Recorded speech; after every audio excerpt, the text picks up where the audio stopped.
नमस्कार बच्चों, आज की हिंदी कक्षा में आप सभी का स्वागत है। मैं स्वप्ना। आज का हमारा विषय है ఈద్గా పాఠ్। ఈరోజు మనము ఈద్గా పాఠం గురించి నేర్చుకుందాము। तो यहाँ पर ईदगा हमारे 10वीं कक्षा में दूसरी पाठ के रूप में है। ईदगा मन की రెండవ पाठमु एक कौन सी रूप में है?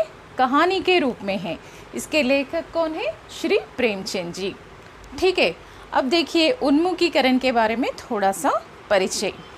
उन्मुखीकरण देखिए, ये है पाठ्य पुस्तक में हमारा ऐसा नमूना रहता है। अगर आप ये लेसन देखते समय इसे आप देखते हुए ध्यान दीजिए, ठीक है ना। तो देखिए उन्मुखीकरण। पथिकों को जलती दोपहर में पेड़ सदा देते हैं छाया, खुशबू भरे फूल देते हैं हमको नव फूलों की माला, त्यागी तरुओं के जीवन से हम भी तो कुछ देना सीखे। तो यहाँ पर उन्मुखीकरण అంటే మనము ఈ లెసన్కి రెడీ అవ్వడానికి అనేసి కొంచెం మనకు రెడీ చేస్తారనమాట। उसे हम कहते हैं उन्मुखीकरण। पाठ की तरफ हम आकर्षित होना అంటే ఈ పాఠం లోపల ఏముంటుంది, ఈ పాఠం లోపల మనం ఏం నేర్చుకోవాలనుకుంటున్నాం అన్నది మనకి ఈ ఉన్ముఖీకరణ ద్వారా కొంచెము ఇండికేషన్స్ లభిస్తాయి। तो देखिए पथिकों को जलती दोपहर में, पथिक का अर्थ है बाटसारुलू। ठीक है, हम रास्ते में जाते समय दोपहर में, दोपहर का समय क्या है? మధ్యాహ్న సమయంలో పథికోంకో జల్తీ దోపహర్, దోపహర్ సమయంలో అంటే మధ్యాహ్న సమయంలో ఎండ ఎలా ఉంటుంది? చాలా తీవ్రంగా ఉంటుంది। ऐसे समय में पेड़ सदा देते हैं छाया, చెట్లు మనకి ఎప్పుడు కూడా నీడను ఇస్తాయి। సదా అంటే ఏంటి? ఎల్లప్పుడూ। ఛాయా దేతే హే అంటే నీడను ఇస్తాయి। అంటే బాటసార్లకు ఎండలో వెళ్తున్నప్పుడు ఏవి నీడనిస్తున్నాయి? చెట్లు। खुशबू भरे फूल देते हैं हमको नव फूलों की माला। खुशबू का अर्थ क्या है? మంచి సువాసన కలిగిన పూలు మనకి చక్కటి పూలదండను ఇస్తాయి। మాలా का अर्थ है పూలదండ। त्यागी तरुओं के जीवन से हम भी तो कुछ देना सीखे। త్యాగి తరువుం కే జీవన్ సే అంటే ఈ చెట్లు తన పూలు తాను పెట్టుకోవు, వాటి పండ్లు అవి తినలేవు, వాటి నీడను అవి పొందలేవు, కానీ అన్ని ఇతరులకే ఇస్తున్నాయి। అలాంటి చెట్ల ద్వారా మనం కూడా త్యాగాన్ని నేర్చుకోవాలి అనేసి ఇక్కడ చిన్న ఉన్ముఖీకరణ ఇచ్చారు। దాని గురించి దాన్ని చూస్తే మనకి ఏమనిపిస్తుంది? నెక్స్ట్ వచ్చే ఈద్గా కహానీలో ఏదో కొంచెము దీనికి సంబంధించింది ఉంది, అంటే త్యాగానికి సద్భావానికి సంబంధించిన అంశం ఉందనేసి మనం అర్థం చేసుకోవచ్చు। अब देखिए यहाँ पर कुछ प्रश्न, ठीक है। आप एक प्रश्नों के आंसर्स भी आप लिखना है और मुझे कमेंट के रूप में भी भेजना है। भेजने का अर्थ है पंपिंचाली, ठीक है। पथिकों को जलती दोपहर में सुख व आराम किससे मिलता है? पथिक, पथिक का अर्थ है బాటసారి అంటే పాదచారులు। వెళ్ళేటప్పుడు మనము జల్తీ दोपहर में ఎండలో వెళ్ళేటప్పుడు మనకి నీడను ఎవరిస్తున్నారు? ठीक है, सुख व आराम किससे मिलता है? సుఖము మరియు కొంచెం విశ్రాంతి దేనితోని లభిస్తుంది? ठीक है, यह है पहला प्रश्न। खुशबू भरे फूल हमें क्या देते हैं? మంచి సువాసన కలిగిన పూలు మనకి ఏమిస్తున్నాయి? क्या देते हैं? हम भी तो कुछ देना सीखे, कवि ने ऐसा क्यों कहा होगा? మనము కూడా ఏదైనా ఇవ్వడము నేర్చుకోవాలి। सीखने का अर्थ क्या है? నేర్చుకోవడము। कुछ देना सीखे అని కవి ఎందుకు అన్నారు కావచ్చు। ठीक है, ये है उन्मुखीकरण का छोटा सा कविता और उसके बारे में कुछ प्रश्न। इससे हम लोगों को मालूम होता है कि पाठ में कुछ त्याग के बारे में, सद्भावना के बारे में यहाँ पर दिया गया है। ठीक है, ये हो गया है। और उद्देश्य देखिए, इस ईदगाह कहानी का उद्देश्य क्या है? कहानी, कहानी विधा से परिचित कराना। कहानी का अर्थ क्या है? कहानी कह धातु से बना है। कहने का अर्थ जो भी है, अभी मैं आपको कहानी सुनाने के लिए రెడీ హూ। మనము ఏదైనా కథ చెప్దాము అనగానే అందరికీ చాలా ఇంట్రెస్ట్ వస్తుంది। అనగనగనగనగా అనగానే మనం అందరం అలర్ట్గా ఉంటాము, నెక్స్ట్ ఏం చెప్పబోతున్నారు అనేసి। అదే కహాని యొక్క చాలా ఇంట్రెస్టింగ్ విషయం అన్నమాట। कहानी विधा से परिचित कराना। इसमें ईदगाह कहानी में कहानी के बारे में हम लोगों को అంటే విద్యార్థులకి కథ ఏ విధంగా రాయాలి, ఎలా చెప్తే ఇంట్రెస్టింగ్గా ఉంటుంది, ఏ విధంగా రాస్తే బాగుంటుంది అన్నది ఇందులో మీకు వివరించారు. छात्रों में कहानी लेखन कला का विकास करना అంటే విద్యార్థుల్లో కథ రాయడంలో ఏ విధంగా రాస్తే ఎలాంటి టిప్స్ పాటిస్తే బాగుంటుంది అన్నది కూడా ఇందులో ఇచ్చారనమాట. అంటే దీన్ని చూసేసి మనం ఇంకొక కథ కూడా రాసేయచ్చు. उनमें त्याग, सद्भाव और विवेक जैसे संवेदनशील कर्तव्य बोध संबंधी गुणों का विकास करना. ఇప్పుడు ఇంతకుముందు మనం చెప్పుకున్నాం కదా, ఇప్పుడు ఈ కథలో ఈ ఈద్గా కథ ఉద్దేశం ఏంటంటే మీకు కథ పట్ల ప్రోత్సాహం ఇవ్వడము, మీరు చక్కగా రాయడానికి ఇంట్రెస్ట్ చూపించడము, ప్లస్ ఏంటంటే త్యాగ్, సద్భావ్ వ వివేక్ అంటే మంచి ఆలోచన, సద్భావము, త్యాగము వంటి ఇలాంటి మంచి మంచి ఆలోచనలు, మంచి లక్షణాలు మనకు కూడా రావాలి. అంటే అలాంటి స్టోరీస్ వినేసి మనం కూడా చక్కటి ఆలోచనతో ఉండాలి అనేసి ఈ కథ యొక్క ఉద్దేశం. ఠీకేనా? ఓకే. నెక్స్ట్ క్యా హై విధా విశేష్. విధా విశేష్ అంటే ఈ ఈద్గా అన్నది ఏ రూపంలో ఉంది, కవిత రూపంలో ఉందా, గద్య రూపంలో ఉందా, కహానీ రూపంలో ఉందా, వ్యాస రూపంలో ఉందా, దాని యొక్క రూపాన్ని ఇందులో మనం చూసుకోవచ్చు. कहानी शब्द कह धातु के साथ आनीकृत प्रत्यय जोड़ने से बना है. कह का आशय है कहने से है. किसी घटना या बात का सुंदर ढंग से प्रस्तुत किया जाना ही कहानी है. ठीक है ना? ఏదైనా ఒక సంఘటన గురించి, ఏదైనా ఒక విషయం గురించి చాలా చక్కగా చెప్పడమే కథ. ఓకే, ये है विधा विशेष. अब देखिए लेखक परिचय. यहाँ पर हम पिछली कक्षा में सुमित्रानंदन पंत जी का कवि परिचय सुने थे, लेकिन यहाँ पर लेखक परिचय आ गया है. क्यों? क्योंकि ये गद्य रचना है, कहानी है. ఎందుకంటే ఇది కథ, కథని రాసేవారు కవి కాదు, రచయిత. రచయితని మనం హిందీలో ఏమంటాము? లేఖక్. ठीक है ना? अब देखिए हम लेखक परिचय देखेंगे. प्रेमचंद जी का जन्म एक गरीब घराने में काशी में 31 जुलाई 1880 को हुआ. అంటే ప్రేమ్చంద్ యొక్క జన్మ గరీబ్ ఘరానే మే.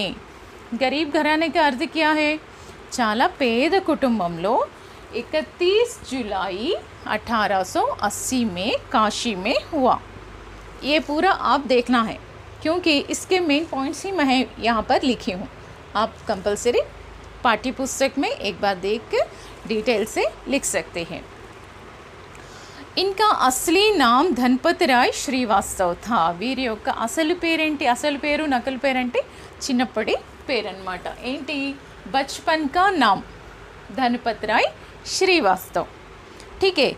इन्होंने ट्यूशन पढ़ाते हुए मैट्रिक तथा नौकरी करते हुए बीए पास किया. मैट्रिक का अर्थ है ఇప్పుడు మనం 10th క్లాస్ అంటున్నాం కదా, అలాంటి వాటిని ఆ కాలంలో మెట్రికులేషన్ అని అంటాం. గరీబ్ ఘరానా అంటే చాలా పేద కుటుంబంలో పుట్టారు కాబట్టి అతను ట్యూషన్స్ చెప్తూ, అంటే మనకంటే తనకంటే చిన్నవారికి ట్యూషన్స్ చెప్తూ వచ్చిన ఫీజుతోని తను 10th క్లాస్ పాస్ అయ్యారట. और नौकरी करते हुए, नौकरी का अर्थ क्या है? జాబ్. ఓకే, ఉద్యోగం చేస్తూ बीए పాస్ కియా అంటే చాలా కష్టపడుతూ అతను తన చదువుని ఇతరులకు చదువు నేర్పిస్తూ ఆ వచ్చిన డబ్బుతో తన ఇంకా ఉన్నత చదువులని పొందారు అని అర్థం. इन्होंने लगभग 1 दर्जन उपन्यास और लगभग 300 कहानियों की रचना की. ठीक है. लगभग 1 दर्जन. दर्जन का अर्थ है डजन. डजन అంటే 12. ठीक है.